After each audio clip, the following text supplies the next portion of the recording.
going.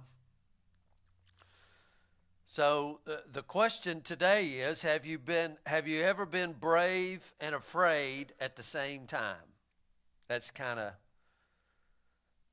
where we're at. Brave and afraid at the same time. Now we are in this series. We're going to be here for a little while. Faith of Many Rooms. Remember, this is coming from John's Gospel. Give you that verse there. In my Father's house are many rooms. If it wasn't so, I would have told you, and I'm going there to prepare a place for you. We started last week looking at this house with many rooms, and today we're looking at another room of this house. And I don't know how you would be if you was walking down the hallway of this house, and here's a door, and above the door says doubt.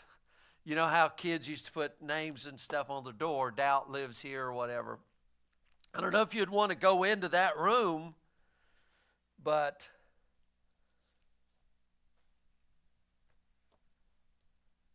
doubt. I don't know, sometimes when you see something, it's different. Now, I hope that I can have words to describe it, but you know, when we're talking about brave and afraid at the same time, and maybe you stepped into something new, maybe a new job, you're excited and scared all at the same time. Huh? War. Yeah, no doubt. Relationship. Excited, scared, a calling from God. And maybe in that you felt hope pulling you forward while fear's pulling you back. And there you are right in the middle. Now, we usually think, and this again is just kind of going to go back to some of our conventional teachings, maybe challenge them a little bit, that we think faith and doubt are enemies.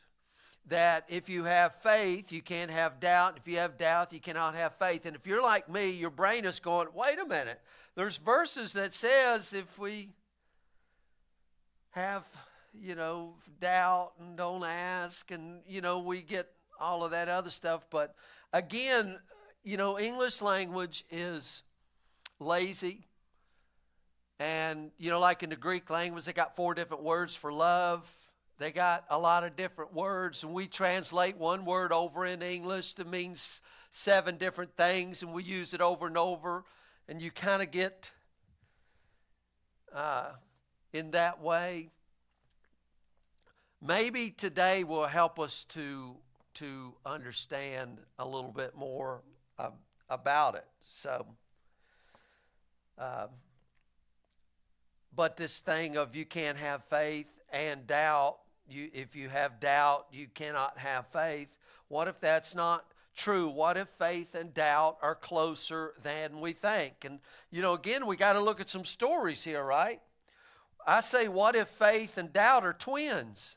Anybody got any twins in their family? I got 2 grandbabies that are twins, and, just go back through the family, we got a lot of twins. I don't know about you, but there's a lot of twins. And, in the Bible, there's a lot of twins.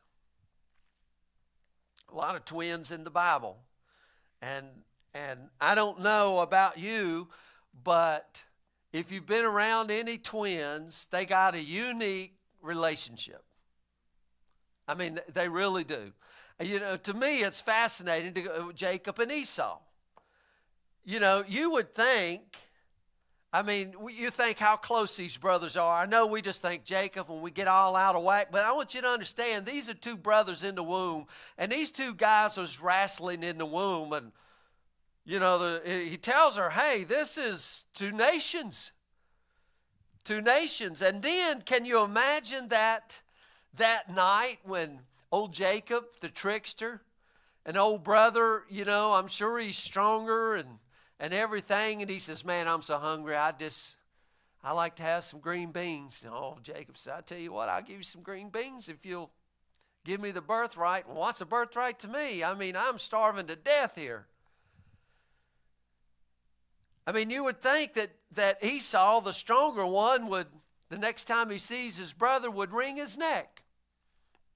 Jacob had planned on that. If you go back and listen to the story, he had split his wives and split everything up. And then he went out and he's ready to just give it all up. And he wrestles with the Lord all night. And Esau shows up and he's like, what in the world are you doing? I'm your brother. I'm your brother. And we forget that, right? I mean, we forget that. This is a lesson even for today. I mean, who is your brother? I mean, honestly, you know, is it only the white people that's your brother? Only white Americans are your brother? I mean, did Paul or one of them make the statement that out of one blood, he's made some of the nations? Oh, okay. We just got to have some correction there, right? Out of one blood, out of this one blood, he made all nations. So, twins here. So again, let's bring this around here a little bit. Faith and doubt. Maybe they're closer than we think. What if they're twins? And if they're twins, then we got to talk about some twins in the New Testament. And one by the name of Thomas. Now Thomas, he might be one of the most misunderstood disciples in the Bible. Because remember, we were talking about what's Thomas known for? I mean, Thomas ain't known for nothing but one thing. Doubting Thomas. Everybody knows, so you're doubting. Even people that ain't Christians will call, so you're doubting Thomas, huh? See, you're doubting Thomas. Now, you see how quickly labels can stay with you for a couple thousand years? Thomas. You may not know this, but Thomas only shows up 3 times here in the Gospel of John. 3 times. But I'm telling you what, when he shows up, he packs a punch. You know what I mean? He ain't one of them that just sprinkled in. When he comes on the scene, I mean, he's there in the crux of it. If you're only going to show up 3 times, man, make it count, right? I mean, make them stick. In John chapter 11, when he shows up, Jesus gets word that Lazarus is sick. Jesus gets word. I mean, Lazarus, who is this guy? Lazarus is sick. Now, you got to understand this a little bit. You got to get the scene of where Jesus is and where Lazarus is, and Mary and Martha and Lazarus, they all live up in Bethany. You know, just kind of get this story. I mean, here you are, you're in Bluefield and you're up there, and then you hear your good friend is sick, and they live down in Russell County. Okay, so they're close friends of Jesus. But there's a problem here. Because the last time that Jesus was in Bethany, now let's just say that you went down to, let's say that Teddy goes down to Lebanon, and he goes down there and he's doing some miracles, and the next thing you know, a mob breaks out. They try to get Teddy and throw him over the hill and want to beat him to death.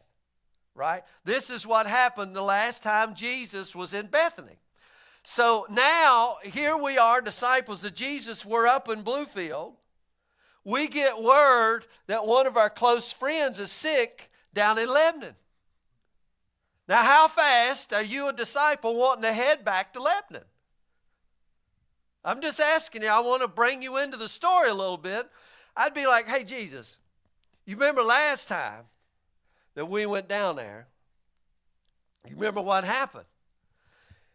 And we got word that Lazarus is sick. He ain't dead yet. And we know how this goes. So maybe if we just leave him alone I mean, you've healed people from far away before. There's no need for us to go back. You can say the word. You can just whatever. Let's just kind of wait here, right? I mean, all of this is going on here in chapter 11. I mean, in verse 6 here, chapter 11, so when he heard that he was sick, he stayed 2 days longer in the place where he was. Then after he said to his disciples, let's go to Judea. And the disciples said to him, Rabbi, the Jews are now seeking to stone you, and you want to go there again. I mean, you get this, right? You want to go back. I mean, isn't this crazy? And Jesus says, are there not 12 hours in a day, and I'm just kind of skipping some of Jesus' word. And he said after this, he said to them, our friend Lazarus has fallen asleep. I'm going to go there that I might awaken him. And the disciples said, Lord, if he's asleep, let him rest. Just let the man rest. I mean, my God, why do we want to go back to this town that wants to stone us to death? I mean, it says there in verse 12, he'll come out of it. I mean, it says, the disciples said to him, Lord, if he's fallen asleep, he'll come out of it. I mean, let him sleep it off. Now, Jesus had spoken of his death, but they thought he was speaking of his actual sleep. So Jesus said to them plainly, Lazarus has died. Lazarus has died. And I'm glad for your sakes that I wasn't there so that you might believe. But let's go to him. Now, here comes on the scene. Here's our doubting guy, right? Here's our doubting guy, the only guy that we know of who's the doubter in the whole Bible. I mean, we got a few guys with names, right? Judas the traitor, Thomas the doubter. Jesus surrounds himself with some weirdos. Here he is. Therefore, Thomas, who is called Didymus, said to his fellow disciples, well, let's go with him so that we may die with him. Let's go. Now, does that sound like a wimp?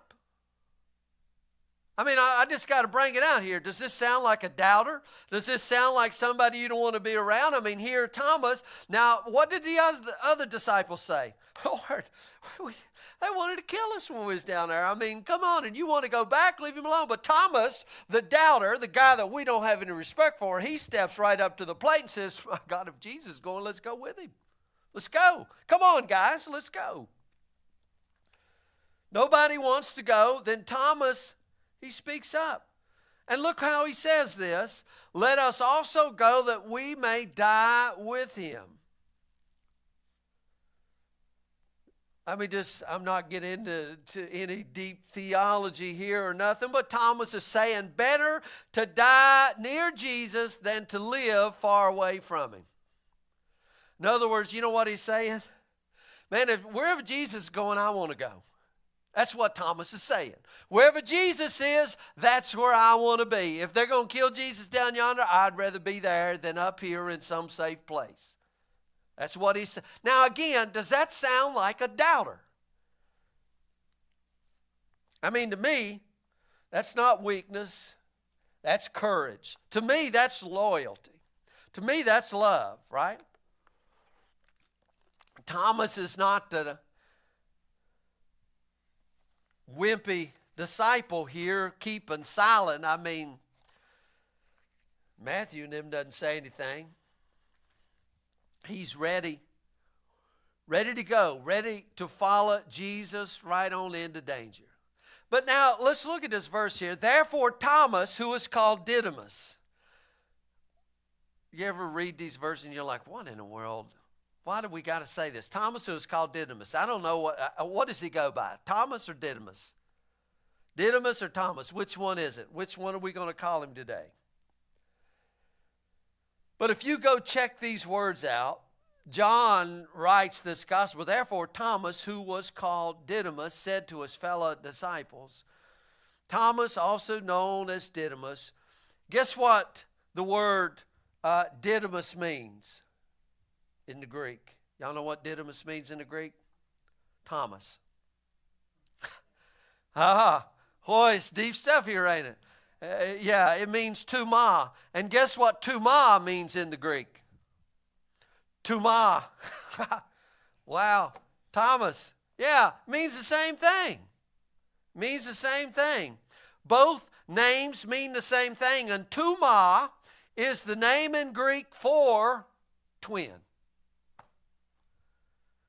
So you could read this just exactly like this. Therefore, the twin, who was also called the twin, said to his fellow disciples, let's go. Tuma was the name for twin. The twin. He was called the twin. Now, again, understand where these words come from, right? So we're thinking Thomas, but it was just another name for twin. Almost like if you was to call somebody, hey, the redhead and the redhead, right? The redhead, the redhead, the redhead. It's not really a name, so Tuma is not really a name. It means twin.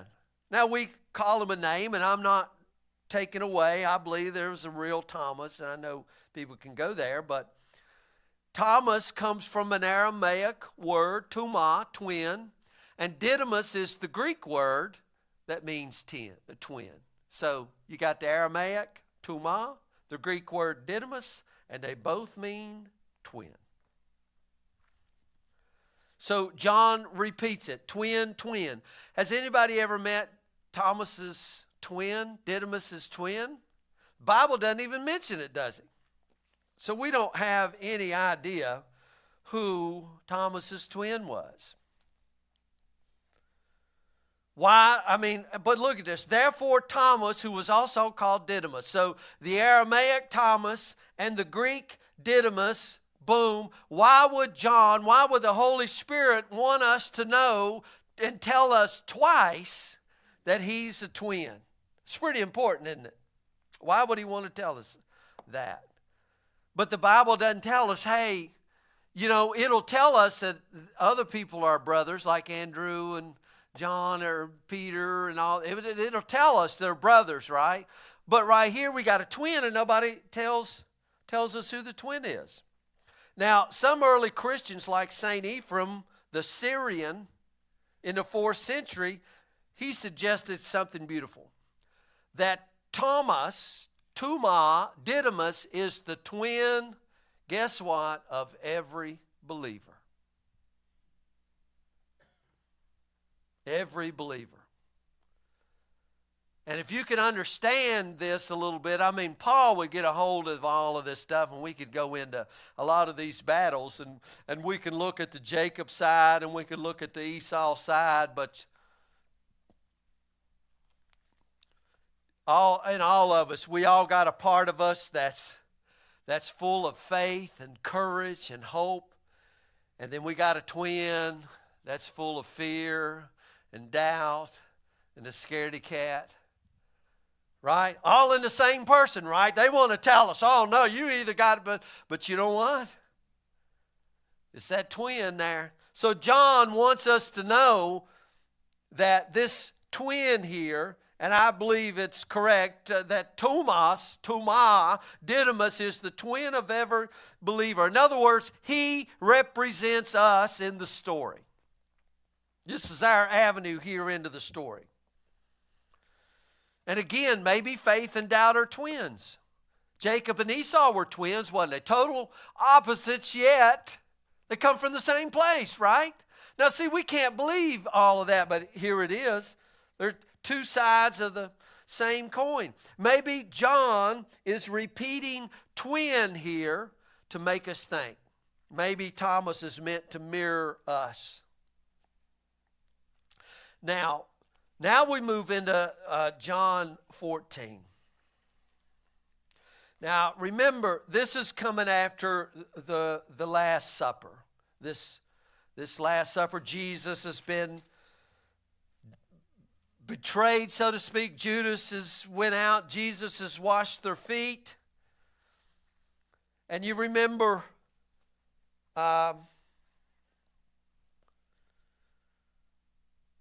Simon Peter here in chapter 13 said to him, Lord, where are you going? Jesus answered, where I'm going, you can't follow me now, but you'll follow me later. And Peter said to him, Lord, why can I not follow you right now? I'll lay down my life for you.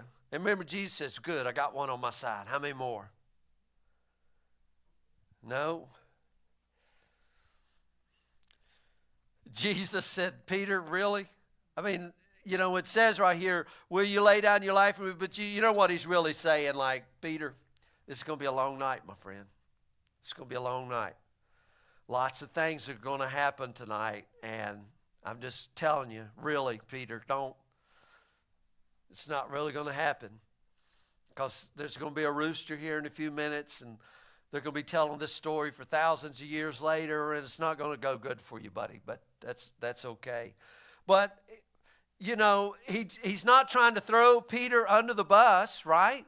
I mean, Peter's the first one to speak up here, like, hey, I'm ready to go, buddy, let's go. I mean, Peter's ready to fight, right? They're ready to fight. I mean, just like most Christians right now, they're ready to fight. They got their swords, they're ready to go, hey, fighting for the kingdom. You remember what Jesus tells him later on, you know, at that night.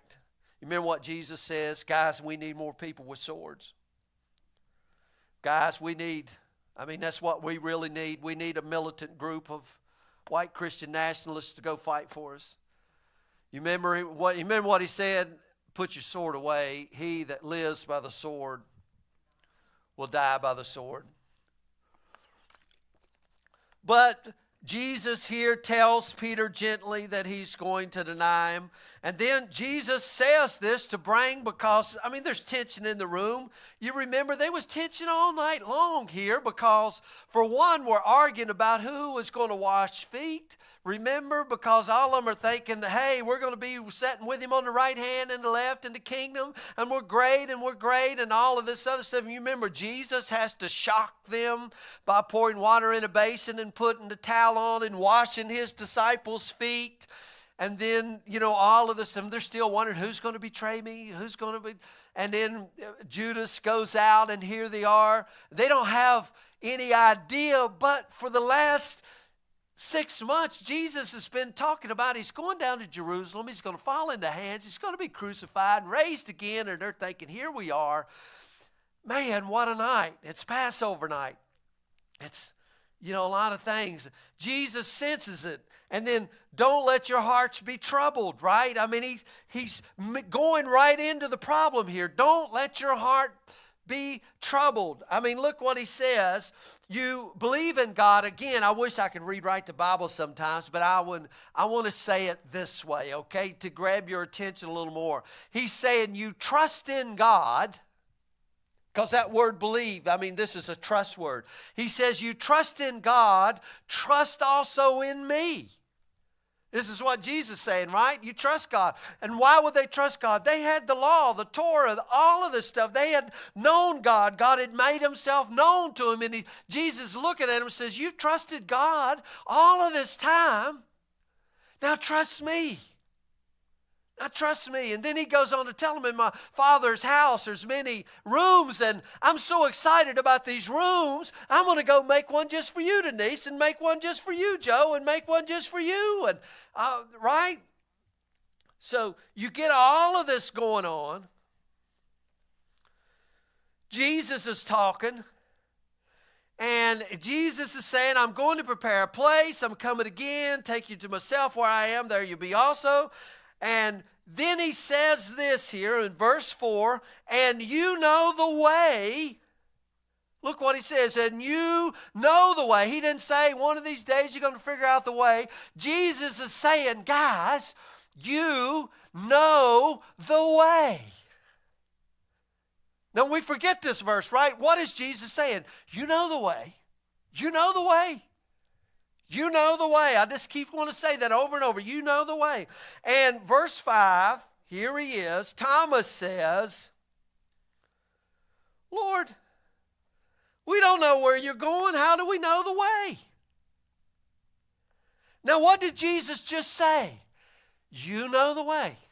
Now, Jesus didn't say, guys, I'm going to show you a way one of these days. He says, look, you've been with me this whole time. You know the way. And Thomas says, we don't know where you're going. If we don't know where you're going, how can we know the way? Because he is thinking the way, again, is a destination, right? A place. Like the way is, this is a way to get to heaven when you die, right? This is a way to get around all of these things. This is what most people think. But what did Jesus just say? You know the way.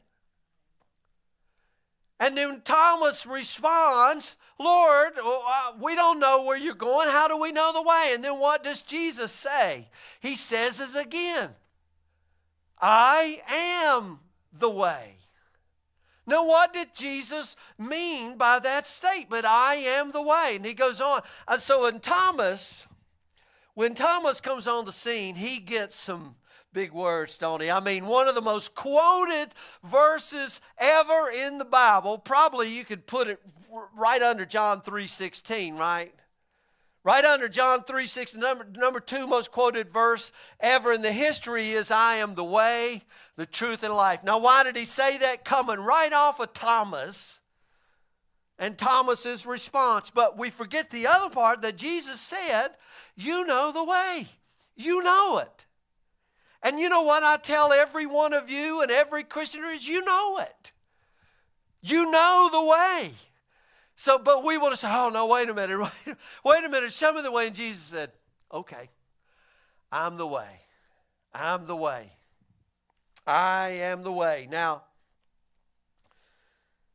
Thomas is not attacking Jesus. Thomas here is not rejecting Jesus. What's going on with Thomas? Thomas is afraid. Because remember how Jesus started out, don't let your heart be troubled. I sense it. I know you're afraid. And in the middle of his fear, Thomas is honest enough to speak out. Again, to me, this is kind of courageous here. And we get these beautiful Bible verses here. And he's saying to Jesus, man, if you leave, how are we going to follow? I mean, we've been following you. See, they've been literally following Jesus, right? I mean, we want to say to people, hey, follow the Lord. But what does that really mean? How do you follow somebody who is a presence, who is invisible, right? I mean, we want to just follow Jesus, but what does that mean? But remember what Jesus says, you know how. You know the way. And I would love to spend lots of time here, but Jesus says, I am the way, the truth, and the life. No one comes to the Father except through me. Now, we have butchered this right here. We've butchered this to keep people away from the Father, right? Because we'll say Jesus is the only way. So if you're going to go to the Father, you got to go through Jesus, and Jesus is the only way. Right? All the other ways are blocked off. There's no way to get to them. That's kind of how we've understood it and taught it and all of this stuff throughout all of these years. But is that really what Jesus is saying here? Is Jesus talking about going to heaven when you die and all of this other stuff? He's talking about, guys, this is a tough night for you. And in my Father's house, there's a lot of room, and I'm excited about you being there, and I'm going to go away. And they're, wait a minute, time out. Don't go anywhere. Don't go anywhere. And Jesus says, you know the way. And Thomas says, well, no, wait a minute. How do we know the way? I mean, we don't even know where you're going. And Jesus says, I am the way, I am the truth, and I am the life. And no one comes to the Father but through me. Great King James, NAS kind of translation. Way, truth, life. But what if I told you these words here was words used in the Hebrew Scriptures to describe God? Not going to a place, but almost like titles. What is Jesus saying here? And boy, I don't want to go too far down this road, but I've got to say it this way. Jesus is saying, I am God's way walking right in front of you. He didn't say God's over there and I'm blocking all the ways around for you to get to God except you come through me. What he's saying is, I am the way of God. If you want to know what God's way is, have you guys ever heard like, man, there's a way about him, or there's a way about her? I think there's a song like that, right? I think, didn't the Beatles write a song, Something in the Way She Moves? Right? You remember that song, Joe? Something in the way she moves. You're not a Beatles fan, Kathy? Everybody's a Beatles fan. I mean, we'll have to buy her the White Album. But, hey, Elvis even sung the song. So, but anyway, something in the way. So he's not saying God is over there and here's the way. What he's saying is, I am the way. I am the way of God walking right in front of you. I'm the way of God in human being form, walking this life that you was meant to have all the way back down there in the garden. I'm the way. I'm the way.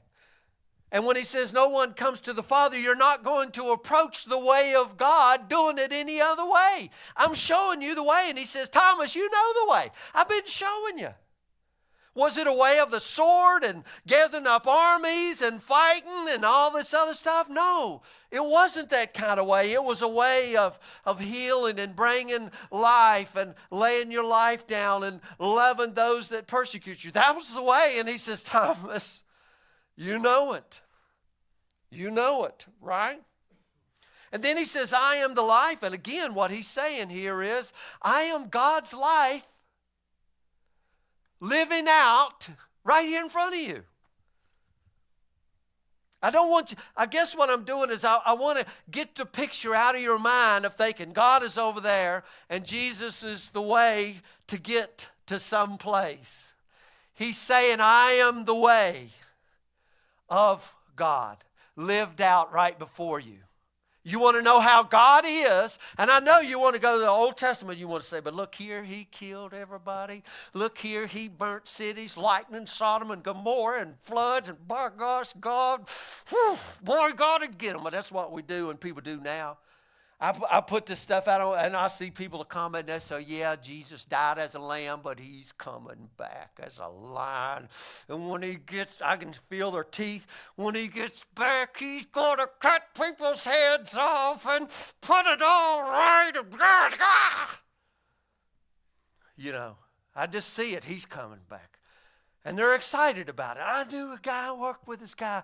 And I want to tell you what, when wars and stuff would go on, he'd get excited. He said, my God, man, all these people are dying in the Middle East. I'm so excited. So excited. I said, how can you be excited over people dying? Jesus is going to come back. And when he comes back, blood's going to be so deep, my horse is going to be drowning in it. And I can't wait. Is that your Christianity? Because if so, we need to have a long talk. Jesus, they looked in the book of Revelation. I looked to see the Lion of the tribe of Judah. I want to go to that verse. And I looked, and behold, what did I see? A lamb, as it had been freshly slain. You understand here. Jesus conquers us by winning our hearts, not by cutting our heads off. This is Jesus in love, and he's saying, I am the way, I am the truth, this is what God really is. If you want to know what God looks like, look at Jesus. And I can tell you, if Jesus went around giving people diseases, then I would say God is guilty of giving people diseases. But you see how you can justify? Because if you have a God, Denise, that kills people, then you can be justified in killing people. I can give you a Bible verse and say, well, look, God did it. So if God did it, then that means we can do it. And Jesus is saying, I'm the way. All the other prophets, they saw through a glass darkly. All of them saw in part. They didn't see. They couldn't see. Why? Because Jesus hadn't come on the scene. So now Jesus is standing there and he's saying, you want to know what God looks like? Look at me. You want to know the way of God? Look at me. You want to know what life looks like walked out in human flesh? Look at me. You want to know what truth really is? Look at me. And you remember, we could go on and Philip says, no, wait a minute. Show us the Father. We haven't seen the Father. And what did Jesus say? Y'all all know it. My God, Philip, you don't get it either. If you've seen me, you've seen the Father.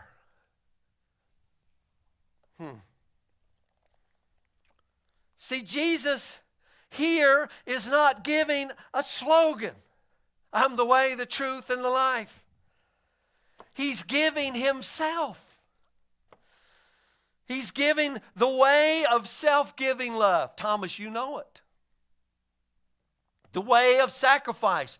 The way of forgiveness. The way of trust. How do we start out? You trust in God. Trust in me. Now Thomas, he affirms that. You trust in God. Thomas believed.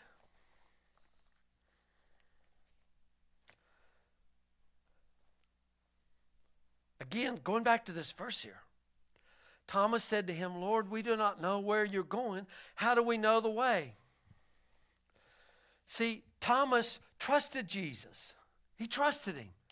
Remember, he said, hey, if you're going back to Bethany, I'm going with you. Right? Because I know it's better to be with you. Wherever you are, that's where I want to be. Because it's safer to be with Jesus. It's still that way today, ain't it? Okay. But here is Thomas's problem. Because Thomas is thinking, can I follow the way of Jesus?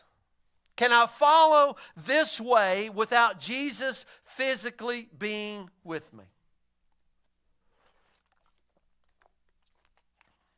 Can I follow the way of Jesus without Jesus physically being here? Now, is he doubting Jesus? No, he's already trusting Jesus, right? So who is he doubting? Himself. Himself. Now, see, that's a kind of a different question, is it? So let's talk just a little bit about faith here.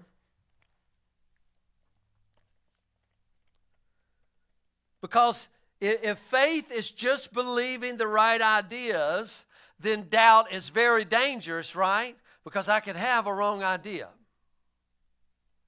But if faith is trusting a relationship, then doubt is part of the risk. Doubt is part of the risk, right? Faith is not just thinking correct thoughts. Again, we're expanding on this word. Faith is trust. And trust always is involved with risk, right? I mean, there's a risk there. You're taking a risk. What happens when you forgive somebody? Is that risky? Absolutely, it's risky. Because you don't know how they're going to respond. I mean, somebody could do something really bad. You could forgive them. They may call you names. They may steal from you. They may whatever. It's risky. What about every time you try to change? That's risky. What do the other people say? Well, a lion or a leopard can't change the spots, right? So they want to pull you. So it's risky. What happens every time you try to grow? Oh, don't give me that. I know how you are, right? It's risky. Every time that you say, tomorrow can be different, it's risky. There's doubt. Because what's the world tell us? Same old thing.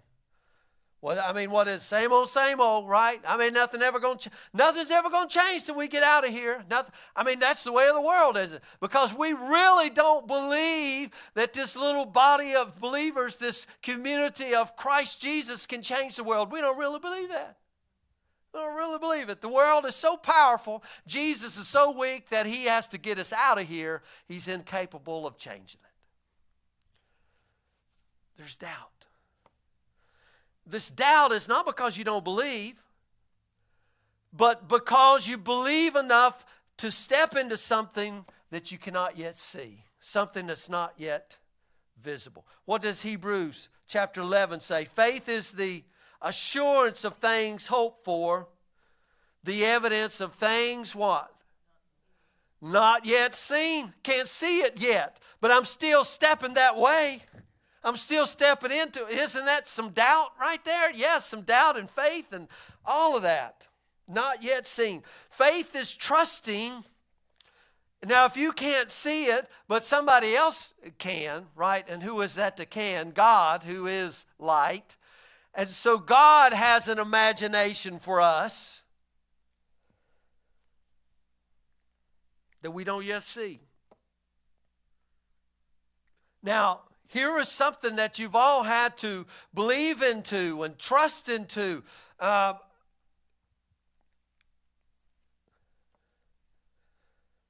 that's resurrection. We believe resurrection is possible even before we see it. Right? We don't sorrow as those that have no hope. I mean, we've all went down to the graveyards and we've buried moms and dads and uncles and all kinds of things down at the graveyard. But what happens? Have any of y'all ever seen resurrection? I've never seen it, but I believe that I will. Right? I believe that I will. Right? I mean, we're in this season of Lent here, so I'm believing into something that I haven't seen. Now, Thomas has already said he's ready to die with Jesus. I mean, he's bought into Jesus, right? But he wasn't sure Jesus had bought into him. Now think about this. I mean, these are some of the things like we were talking about with Peter walking on the water, right?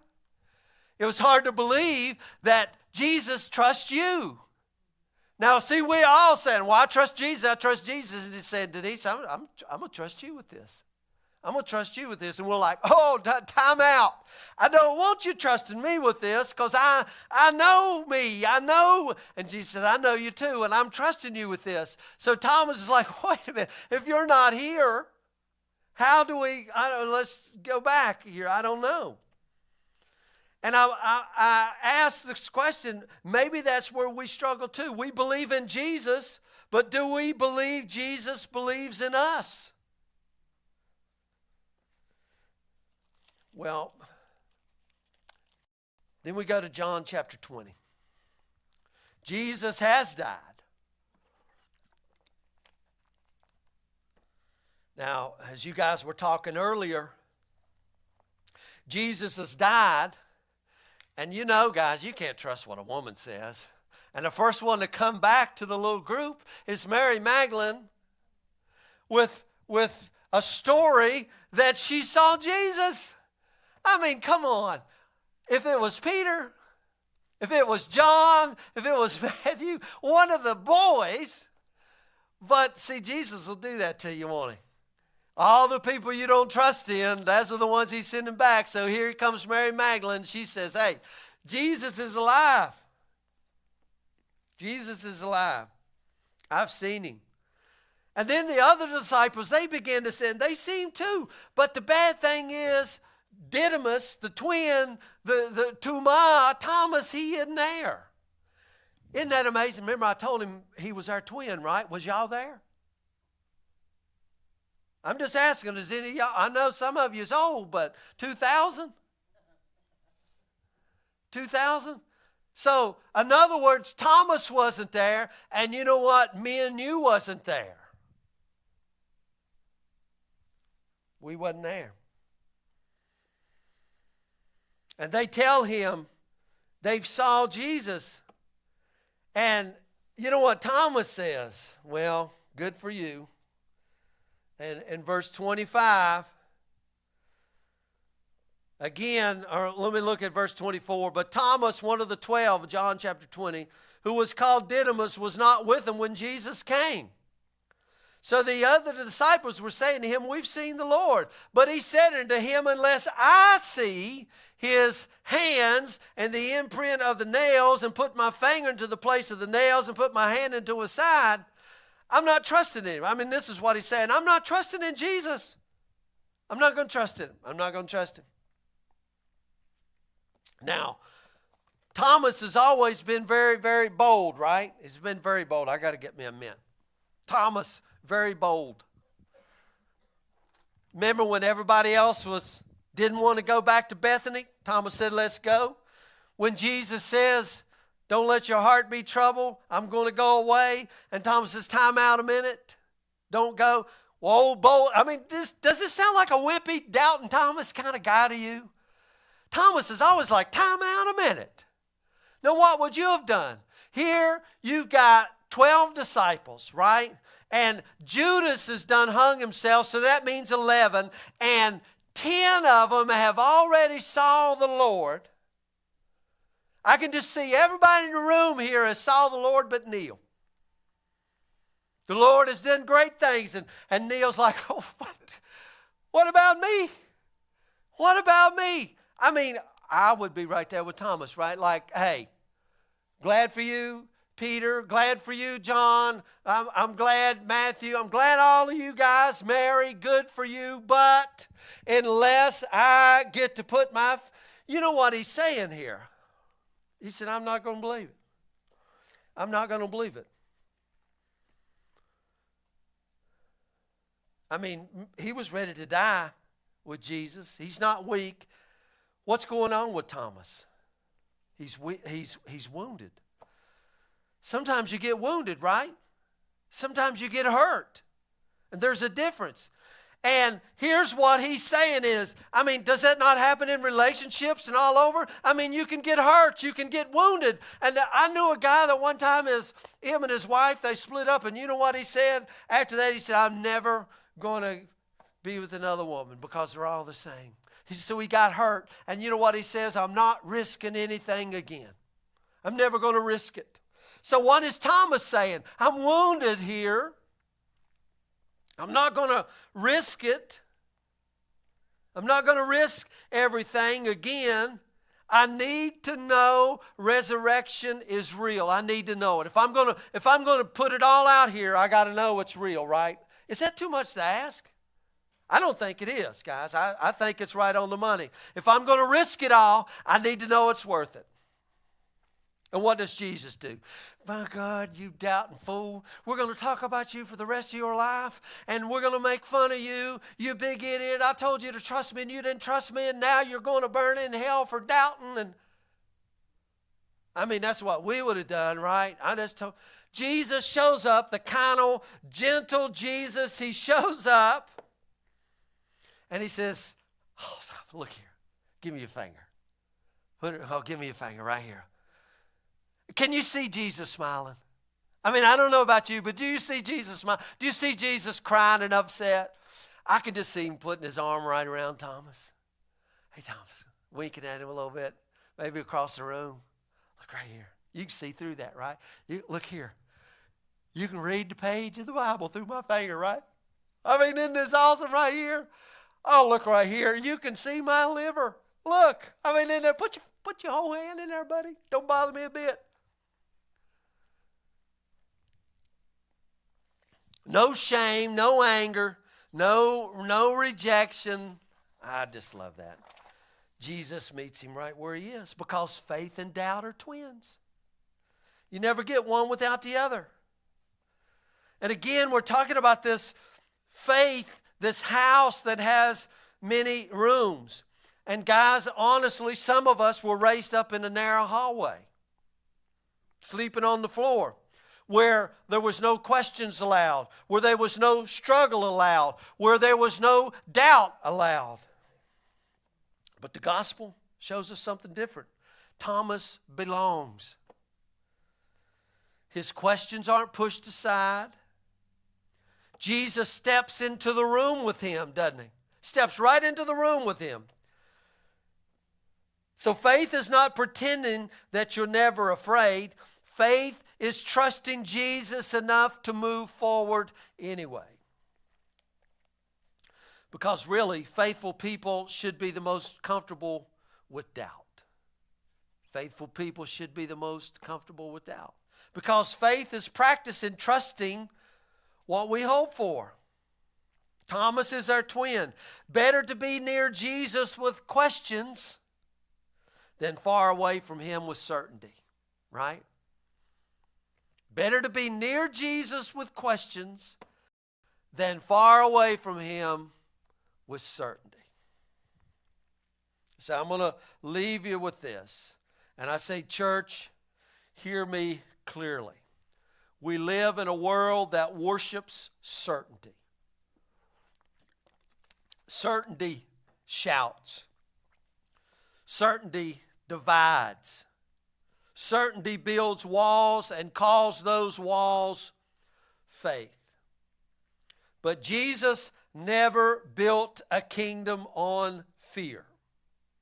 He built a kingdom on self-giving love. He didn't say, blessed are the certain, did he? Remember what he said? Blessed are the poor in spirit. If you understand what poor in spirit means, it means, daggone it, I don't have a clue today. So I don't know what's going on. I don't know. I'm just so poor in spirit. And he says, blessed are the meek. And he says, blessed are the peacemakers. He never said, blessed are those who are sure and certain. He doesn't say that. I'm just quoting what Jesus said. The world tells you to be loud and sure and unbending. And you know what he said about that? They'll be broken against the stone. And you know what Jesus says? Jesus says, follow me. The world says, win at all cost. Jesus says, take up your cross. The world says, protect yourself. Jesus says, give your life away. And here's truth. If we remove doubt from faith, we also remove humility with it. Again, going back to Wednesday, we don't know. We can't blush. And when humility leaves, love goes with them because they're one and the same. And Thomas shows us a better way, a braver way, a way that dares to say, I'm afraid, but I'm still following Jesus. A way that dares to say, I need to see, but I'm still staying. So, church, we don't need louder Christians. We need deeper ones. We don't need harsher certainty. We need courageous trust. And we need believers who are strong enough to admit that they tremble and bold enough to walk it anyway. Because resurrection is never proven by arguments. It's proven by people who live like death is not the end. So let us be those people. Let us be the twins of Thomas.